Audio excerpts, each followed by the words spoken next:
Olá, meus irmãos, a paz do Senhor Jesus. Eu sou o Anderson Souza, esse aqui é o canal da Graça. Fique à vontade para se inscrever. Seja muito bem-vindo, se é a primeira vez que você está adentrando aqui o nosso canal. Que Deus possa abençoar a sua vida.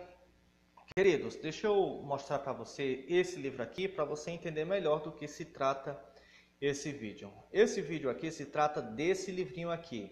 Eu estou aí em um grupo de teologia, um núcleo de teologia, e temos aí alguns irmãos que cursam comigo a teologia pelo IBAD, e nós estamos estudando esse livro aqui, ó, Evangelismo, do professor Emerson Cavalheiro, tá? E alguns irmãos pediram para que eu usasse esse canal aqui como suporte, uma ferramenta que desse suporte ao curso de teologia. Então você está vendo aí a descrição do livro na sua tela, e eu espero que eu possa conseguir esclarecer algumas coisas aqui concernente à matéria, e eu espero que vocês possam gostar, tá? Eu peço sinceramente, irmãos, que vocês comentem se perceberem alguma falha, algum defeito, se gostaram, se não gostaram, porque em cima dos seus comentários a gente vai tentando melhorar, a gente vai trabalhando aqui esses vídeos, tentando melhorar, tá bom? O livro foi escrito pelo professor Emerson Cavalheiro. O professor Emerson Cavalheiro, para quem é aluno do IBAD, sabe que é o galego, né, que dá aula lá na plataforma, as videoaulas, e ele tem outras matérias, como por exemplo, livros históricos, tá? Então, eu tenho aqui em minhas mãos duas matérias do professor Emerson Cavalheiro, livros históricos, e temos aí evangelismo. Acredito que muitas outras matérias ele escreveu aí para o curso, né? Aqui conhecendo o material, isso para nós pouco importa, mas se você por acaso tiver curiosidade de ler, então você pausa o vídeo, leia, tá? Infelizmente, por causa do tempo, não nos será permitido ler. Bom, então a unidade 1 tem 5 capítulos. Eu espero poder chegar até o 5º capítulo nesse vídeo. E eu espero também que os irmãos entendam que eu tenho pouco tempo para edição, não tenho ferramenta tão adequada para fazer esses vídeos, né? Então eu estou usando aqui o meu celular, meu Alcatel, né? Então é um celular bem fraquinho, não tem como eu estar editando, então eu peço a compreensão dos irmãos nesse sentido. Então vamos lá. Conteúdo do que aprenderemos em cada unidade, né?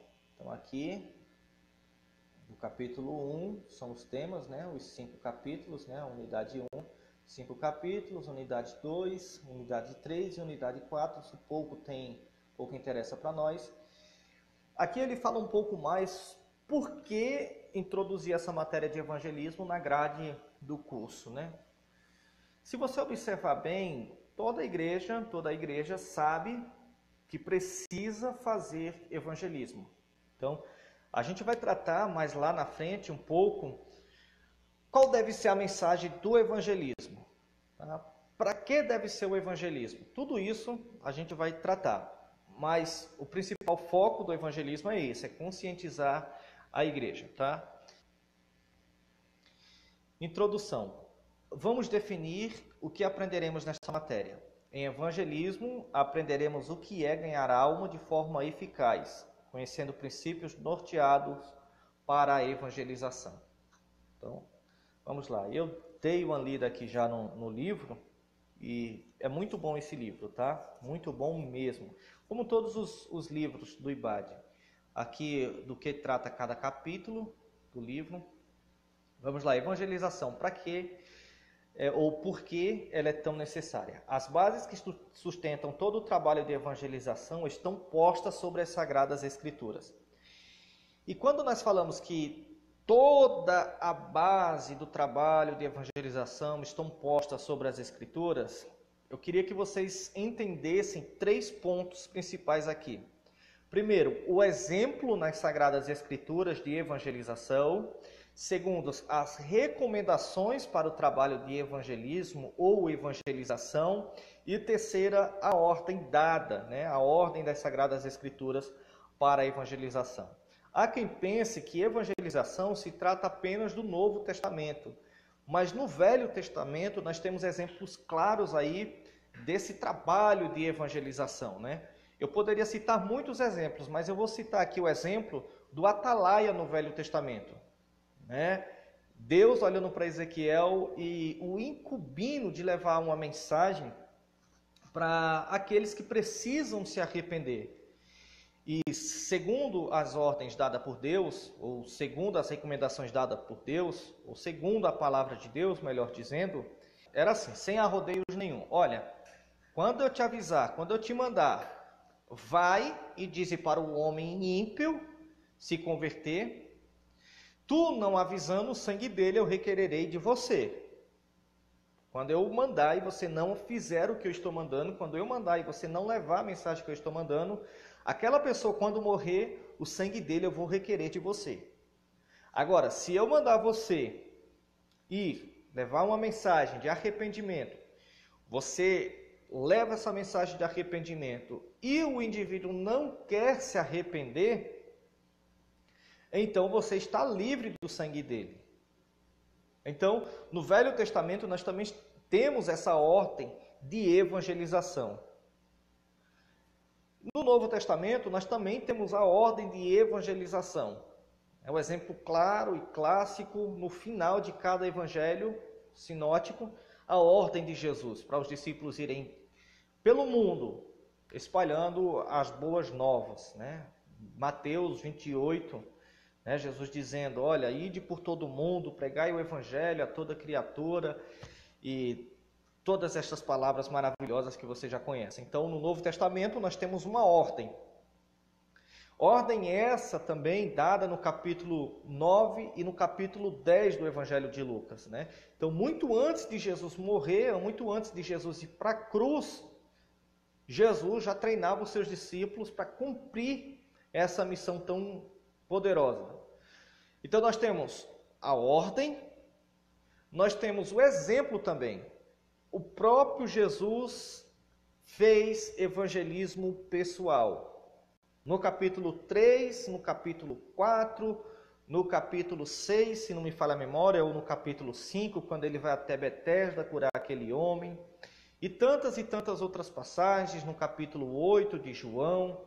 Então, só no livro de João, eu já lhe citei 3 exemplos de Jesus fazendo evangelismo pessoal. Para uma mulher pecadora, para uma mulher samaritana, para Nicodemos, para o aleijado no tanque de Betesda. Só em um dos evangelhos lhe citei 4 exemplos, né, do próprio Senhor Jesus fazendo evangelismo pessoal. Já lhe citei antes 2 exemplos de Jesus enviando seus discípulos de 2 em 2 a toda a casa, né, pregando o evangelho de arrependimento. E nós também temos agora recomendações de como fazer esse evangelismo. Então, pegando esse leque aí, de que a evangelização está posta sobre as Sagradas Escrituras, nós também precisamos dizer que um evangelismo eficaz pauta-se nos ensinos das Escrituras Sagradas. E é interessante que os apóstolos deram recomendações para quem fosse fazer fazer o evangelismo conhecendo a palavra de Deus. Na epístola de 1 Pedro, capítulo 3, versículo 15, 1 Pedro, capítulo 3, versículo 15, nós vamos encontrar o apóstolo trazendo uma recomendação da seguinte forma. Perdão, a tela estava apagando aqui. Antes, santificai ao Senhor Deus em vossos corações e estáis sempre preparados para responder com mansidão e temor a qualquer que vos pedir razão da esperança que há em vós. O apóstolo está recomendando que nós estejamos preparados para indagações que podem surgir. Também no livro de 1 Timóteo, no capítulo 1, verso 3 e verso 4, o apóstolo recomenda a Timóteo que ele conheça, que ele maneje bem a palavra da verdade. 1 Timóteo, capítulo 1, Verso 3 diz assim: como te roguei, quando parti para a Macedônia, que ficasse em Éfeso, para advertir a alguns que não ensinem outra doutrina, nem se dei a fábulas ou a genealogias intermináveis, que mais produzem questões do que edificação de Deus, que consiste na fé. Assim o faça agora. Então, observe, queridos. Então, como é que você vai saber o que é uma fábula e o que é uma verdade bíblica se você não tem conhecimento da palavra de Deus? E quando eu falo de conhecimento da palavra de Deus, eu não estou tratando especificamente de um curso teológico. Porque existem pessoas que não têm um curso teológico, mas conhecem bem a palavra de Deus, né? Eu estou falando de conhecer pelo menos o básico. Essa semana, a Meire falando comigo, a irmã Meire falando comigo, disse que abordou uma pessoa que era católico e começou a explicar sobre o batismo, começou a explicar sobre a hóstia, né? A diferença entre hóstia e santa ceia, enfim, falou um pouco sobre o catolicismo, né? Corrigiu ali dentro das Sagradas Escrituras, corrigiu alguns equívocos que a Igreja Católica comete. Então, como é que ela pode fazer isso se não conhecer as Sagradas Escrituras?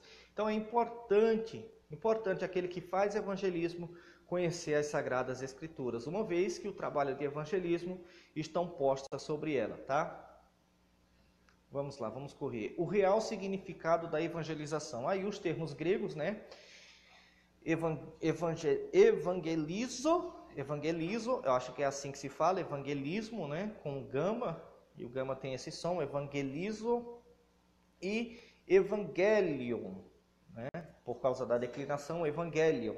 Então, evangelizar, ato de tornar conhecido uma boa nova, e evangelho, boas novas. Então, você que é um evangelizador, você é um mensageiro de boas notícias.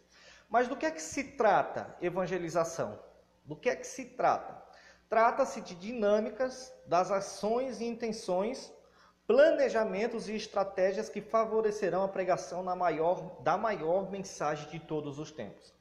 Então, para o seu evangelismo ser eficaz, não basta apenas você falar.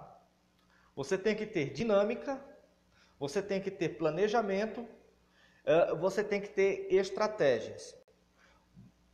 Talvez não seja um bom exemplo, mas você já parou para pensar como as testemunhas de Jeová são organizadas nesse quesito de evangelização?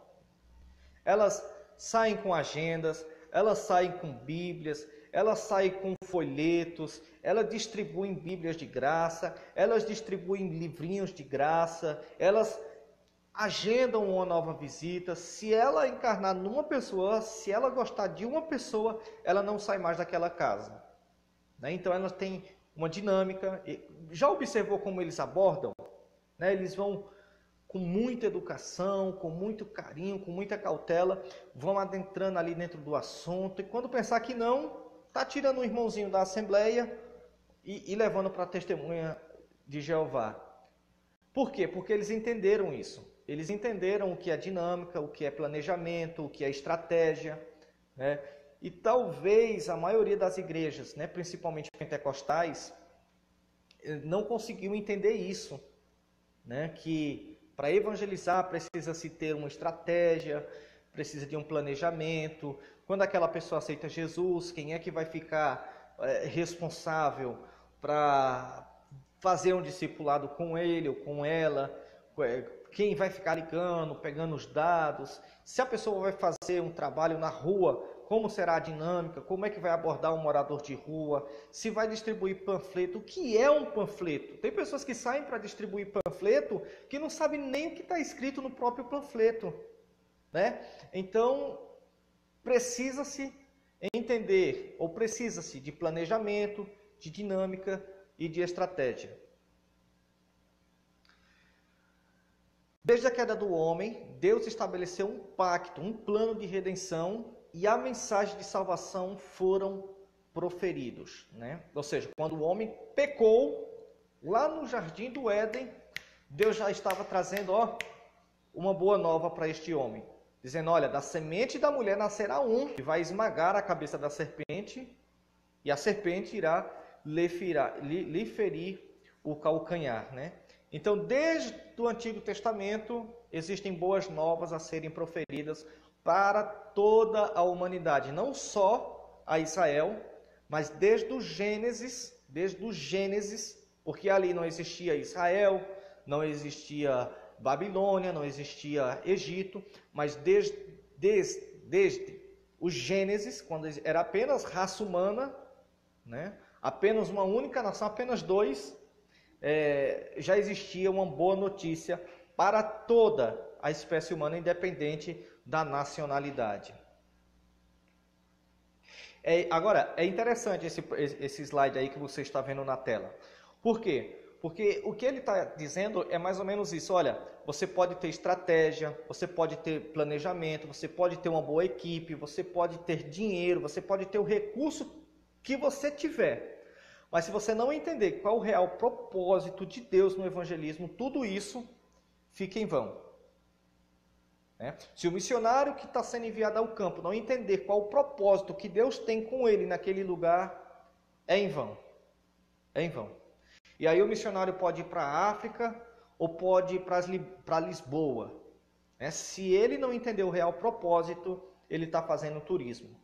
Então, ele precisa entender qual o propósito de Deus com a obra de evangelização, né? Para que tudo possa fazer sentido. Aí 1.2. O homem, alvo e objetivo da evangelização. Somente a palavra de Deus, que é lâmpada para os nossos pés e luz para os nossos caminhos, apresenta a trajetória humana e responde às mais angustiantes e inquietantes perguntas que pairam sobre a mente do homem, né? Então, de fato, né, eu vou avançar esse slide para você compreender esse trecho como um todo, né? Então, aqui, quando o autor ele fala sobre as perguntas que pairam na mente do homem, aqui ele já traz uma pergunta que o homem tenta responder incessantemente, né? E aqui, para responder essa pergunta sobre o que é o homem, né, existe a teologia, existe a filosofia e existe o criacionismo, né? Então, essas três instituições, posso dizer assim, porque me faltou um adjetivo melhor, né, tentam responder essa pergunta. A filosofia se divide no que é o homem. A teologia também se divide para responder essa pergunta, o que é o homem. E o criacionismo diz que o homem foi criado partindo, aliás, todo mundo, todo o universo partiu de uma explosão. Tá? 1.2, a queda do homem. Quais as consequências que o pecado trouxe para a humanidade?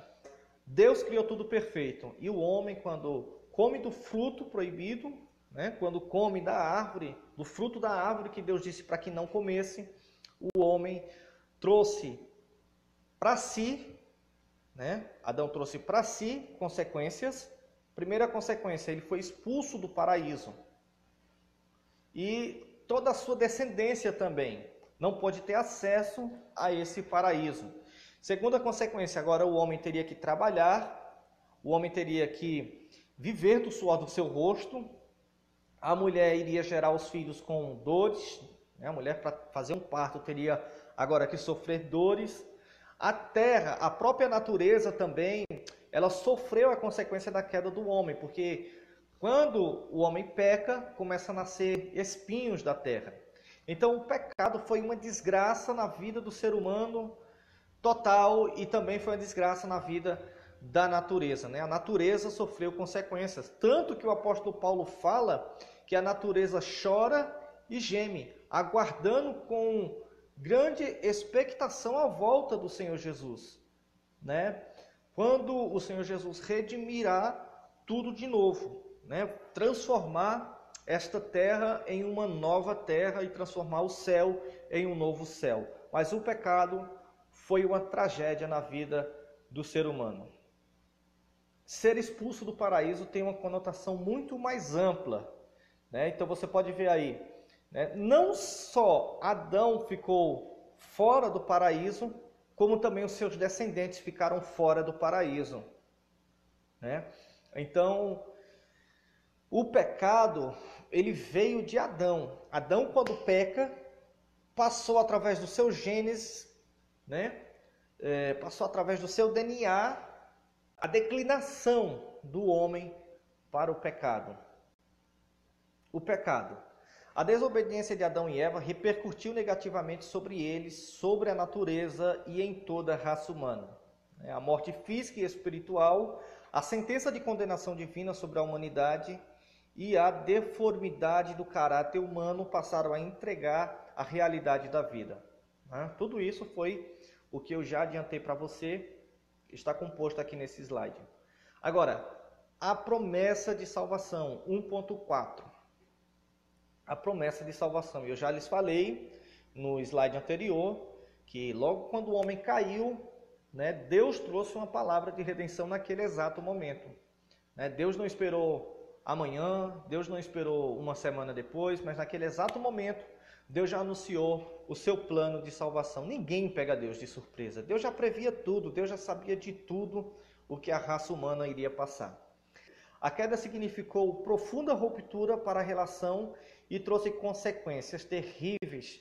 No entanto, a misericórdia divina manifestou-se e o projeto original não fora descartado e inutilizado. Ou seja, Deus poderia chegar e dizer assim, vou destruir tudo, vou destruir a raça humana, porque a promessa de Deus foi o quê? No dia em que dele comeres, certamente morrereis. Mas Deus, ele já havia traçado um plano de redenção, né? E por isso que o homem não morre naquele exato momento. Porque se Deus matasse o homem naquele exato momento, o diabo estaria levando a melhor. Só que Deus ali tirou da sua manga uma carta que o diabo não esperava, né? E Deus, né, surpreendeu o diabo. Quando o diabo pensava que iria surpreender Deus, Deus surpreendeu o diabo, né? Então, ele ali trouxe uma mensagem de esperança. O pacto estabelecido pelo Senhor não seria violado.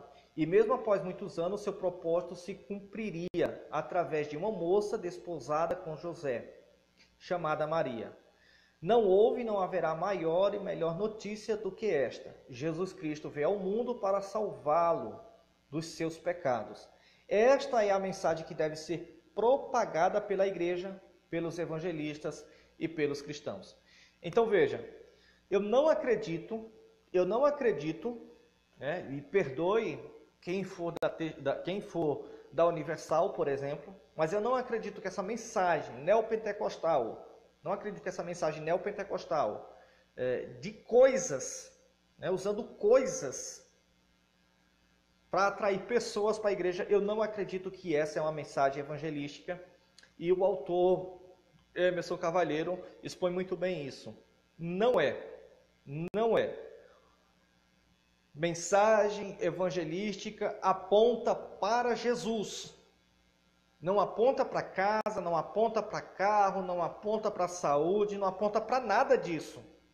Mensagem evangelística aponta para Jesus, autor e consumador da nossa fé. Nossa esperança está pautada em Jesus. Se esperarmos em Deus somente nessa vida, somos os mais miseráveis seres humanos, pecadores, né? Então, a mensagem evangelística deve apontar para Jesus. Mas, irmão Anderson, e o meu testemunho? Seu testemunho pode até fazer uma gracinha, mas se quando você vai evangelizar, você só conta que no passado você era pobre, que você estava com maldição hereditária, que você estava com isso e tal, e em momento algum você aponta Jesus, aponta a cruz, então você não está evangelizando. Evangelismo, vou repetir mais uma vez, aponta para Jesus, né? Aponta para Jesus. Qualquer coisa fora disso, perdão, me desculpe, não é evangelismo. Todo o evangelho aponta para Cristo. E você pode perceber isso nas epístolas paulinas, você pode perceber isso em Atos dos Apóstolos. Atos dos Apóstolos, irmãos, que é o exemplo para nós de evangelismo, aponta inteiramente para Jesus. Então, o que é que o cristão deve pregar quando sai para fazer evangelismo? Deve pregar Jesus. Deve pregar, nem que seja João 3,16. Capítulo 2, Jesus Cristo, a grande boa nova.